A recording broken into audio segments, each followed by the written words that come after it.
प्यारे बच्चों, आज हम कक्षा 9 विषय विज्ञान में गति का समीकरण पढ़ेंगे।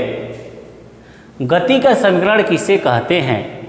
अगर आपसे कोई पूछ दे तो आप बताएंगे वह समीकरण जो किसी गतिशील वस्तु के प्रारंभिक वेग, अंतिम वेग, विस्थापन, समय और त्वरण में संबंध को प्रदर्शित करता है, गति का समीकरण कहलाता है। यानी गति का समीकरण ऐसा समीकरण होगा जिसमें वस्तु का प्रारंभिक वेग होगा, अंतिम वेग होगा, समय होगा, विस्थापन होगा, त्वरण होगा।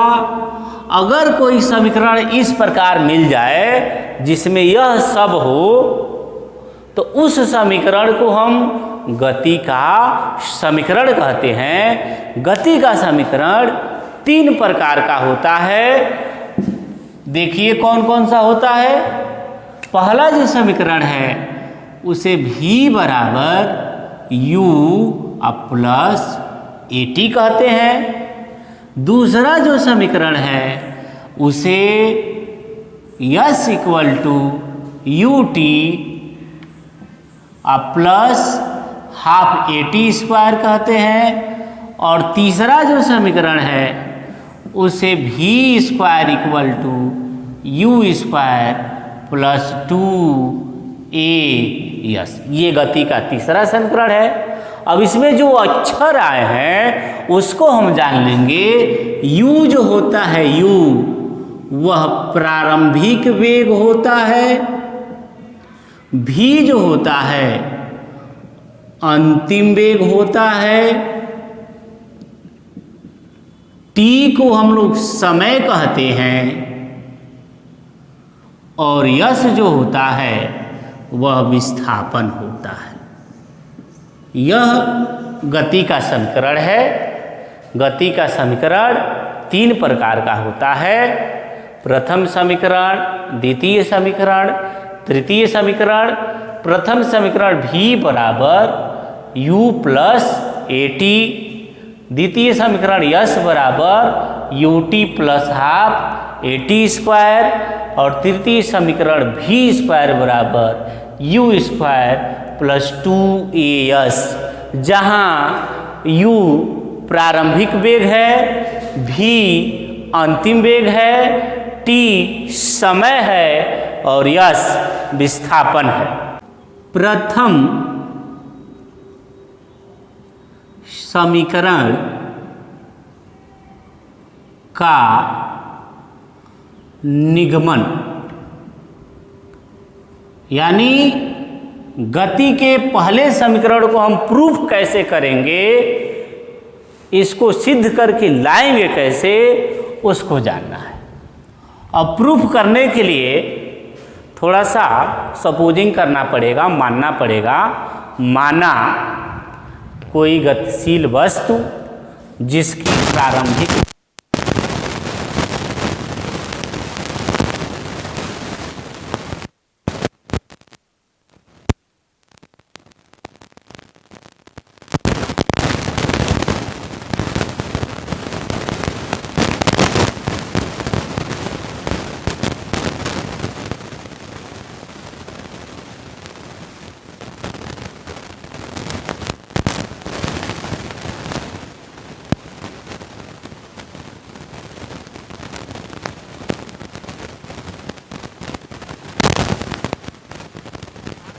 है, त्वरण बराबर होता है, फार्मूला आपको मालूम होगा, त्वरण बराबर वेग परिवर्तन,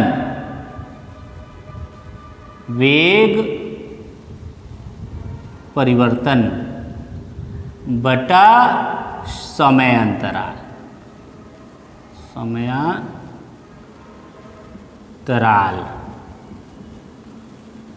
ये त्वरण बराबर होता है। त्वरण को आपको मालूम होगा, ए अक्षर से लिखते हैं। ये बराबर वेग परिवर्तन मतलब पहले वेग u है और बाद में v हो जाता है, तो परिवर्तन कितना हुआ, v माइनस u बटा समय अंतराल कितना है, t है, तो बटे t। अब यहां से जब हम तिर्यक गुणा करेंगे, इसका यहाँ गुणा कराएंगे तो v माइनस u होगा और इसका यहाँ गुणा कराएंगे होगा। अब हम क्या करेंगे, v को इधर रख लेंगे, u को दूसरे साइड ले जाएंगे, यहाँ माइनस है और दूसरे साइड जब जाएगा तो प्लस होगा, तो u प्लस at। अब इसको ध्यान से देखेंगे तो यही गति का प्रथम समीकरण है। इस तरह से हम लोग गति के प्रथम समीकरण को सिद्ध कर सकते हैं, इसका निगमन कर सकते हैं। ये गति का प्रथम समीकरण है।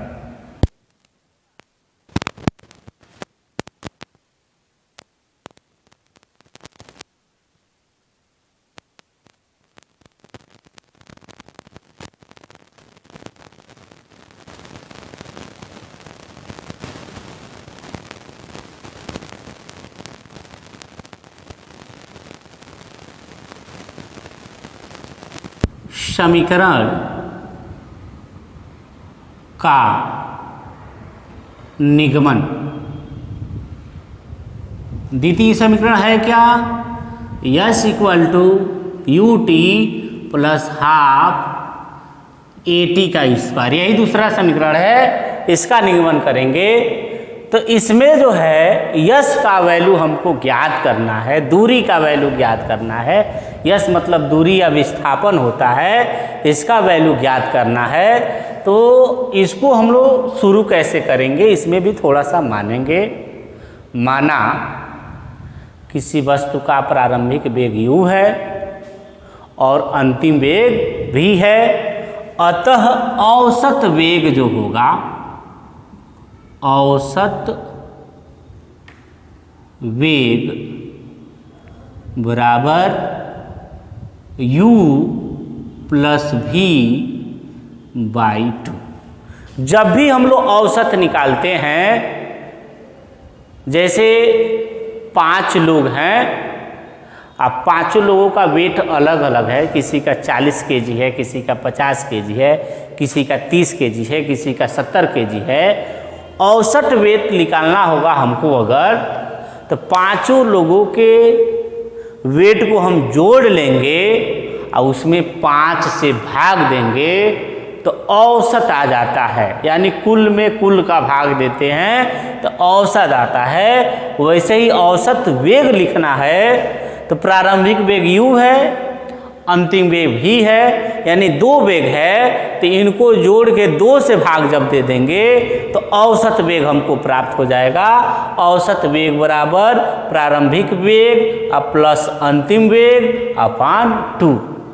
अब जो है चली गई, चाहे हुए विस्थापन को निकालेंगे तो विस्थापन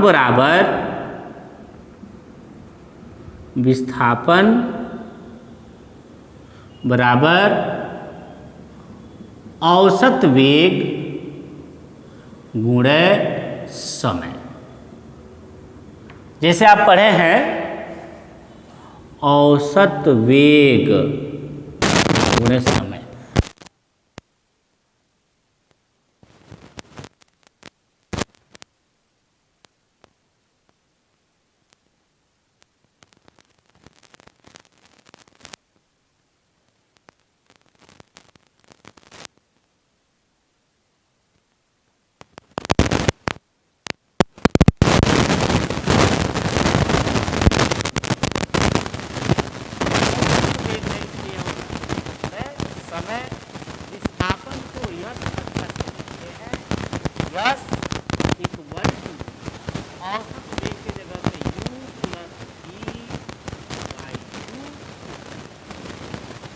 जगह पे आपको मालूम है हम लोग भरेंगे t। दूसरे समीकरण को ध्यान से अगर आप देखेंगे तो इसमें यस है, u है, t है, a है, भी उसमें नहीं है।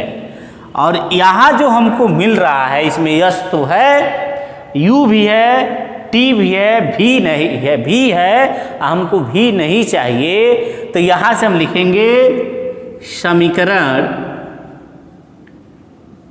1 से भी बराबर u प्लस ए टी।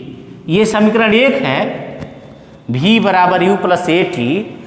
अब ये जो भी है और यह जो भी है, यानी इस भी के जगह पे u प्लस जो ए टी है यहाँ पर भरेंगे तो देखिए क्या आता है, यस इक्वल टू u रहेगा, प्लस भी रहेगा, और भी के जगह पे क्या भरेंगे, u प्लस ए टी। अब आई टू आई इंटू टी, भी के जगह पर u plus A T, u plus A T हमने रख दिया। अब देखिए यस इक्वल टू u और u मिलके, एक u और एक u मिलके 2u होगा, यानी यहां पर लिख देंगे हम 2u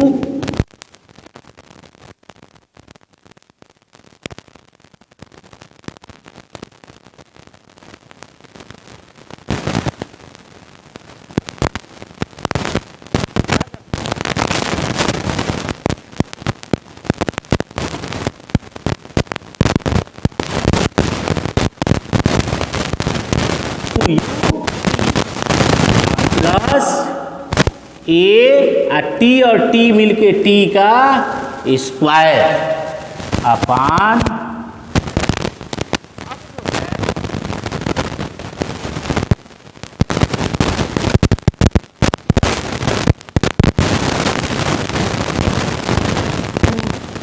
by 2 plus A T square by 2। यानी यह जो 2 है एक बार इसके नीचे और इसी 2 को एक बार इसके नीचे हम लिख देंगे। फिर यस इक्वल टू 2 से 2 यहाँ पर कैंसिल होगा तो you t plus 1/2 A t का स्क्वायर। यही जो है गति का द्वितीय समीकरण है, और उसको जो निगमन करना है हम इस तरह से उसका निगमन कर सकते हैं। अब जो है हम लोग गति के तृतीय समीकरण का निगमन पढ़ेंगे। अब इसको जो है रफ कर दिया जाएगा।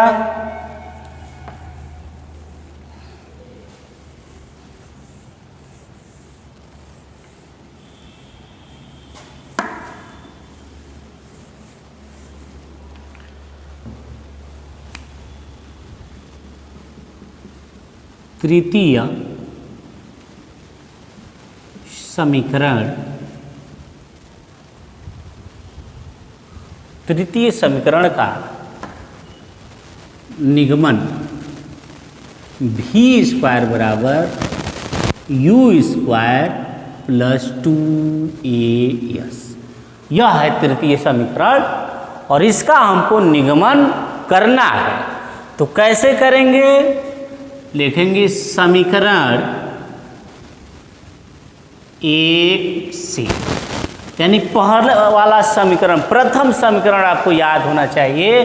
और प्रथम समीकरण है v बराबर u प्लस ए टी। ये प्रथम समीकरण है।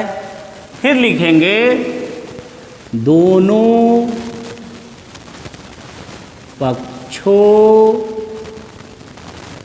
का वर्ग करने पर। अब हम दोनों पक्षों का वर्ग करेंगे, होल स्क्वायर करेंगे, तो इधर आएगा v का स्क्वायर और इधर आएगा u प्लस ए टी का स्क्वायर। ये v स्क्वायर है तो v स्क्वायर ही रहेगा। और यहाँ पर जो है आपको याद होगा a प्लस b का होल स्क्वायर, यहाँ पर u प्लस ए टी है, यानी a के जगह पर u है और b के जगह पर ए टी है, यानी a प्लस b का होल स्क्वायर जब करेंगे तो आएगा U square plus A square T square plus 2UAT। आपको याद होगा जब a प्लस बी का होल स्क्वायर किया जाता है तो A square plus B square plus 2AB आता है। a के जगह पर u है तो u का स्क्वायर, अब b के जगह पर AT है तो a स्क्वायर t स्क्वायर, यानी a square plus B square a u square plus a square t square plus 2AB है प्लस 2, और a के जगह पर u है तो u, b के जगह पर AT है तो AT प्लस 2UAT ये हो जाएगा। इसके बाद v स्क्वायर बराबर u स्क्वायर। अब इन दोनों राशियों में जो है हम लोग 2a कॉमन लेंगे।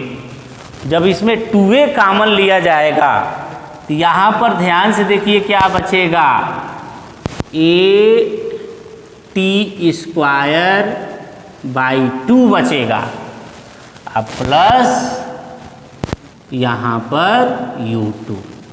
अब कॉमन कैसे लिया गया है इसको देख लेंगे। हमने कॉमन लिया है 2a, यानी इसमें से एक a कॉमन लिया तो एक a बचा है,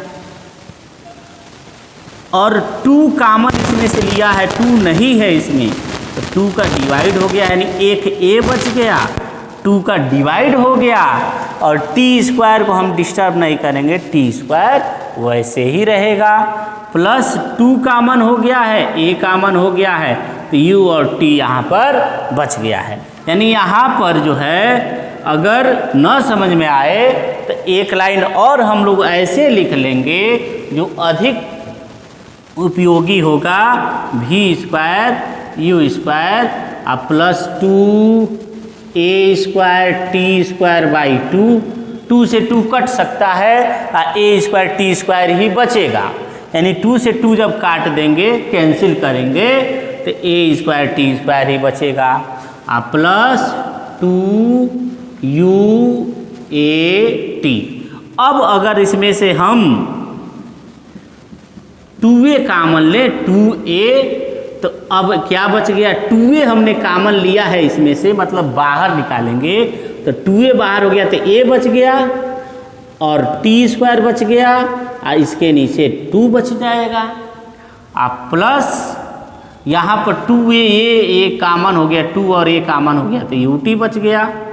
इसको जो है एक बार और लिखेंगे इधर, तो v स्क्वायर बराबर u स्क्वायर प्लस 2a, और इसको हम लिख देते हैं UT प्लस 1/2 AT स्क्वायर, यानी इसको पहले इसको बाद में लिख देंगे।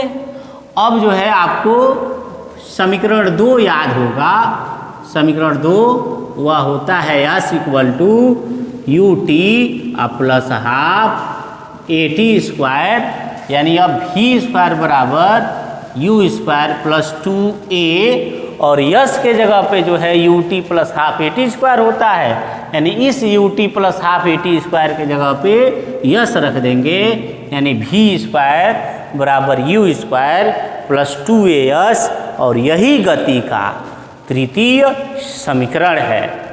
बच्चों, गति के तीनों समीकरण को कॉपी पर नोट कर लेंगे, इसका निगमन नोट कर लेंगे और इसको अच्छे से तैयार कर लेंगे। धन्यवाद।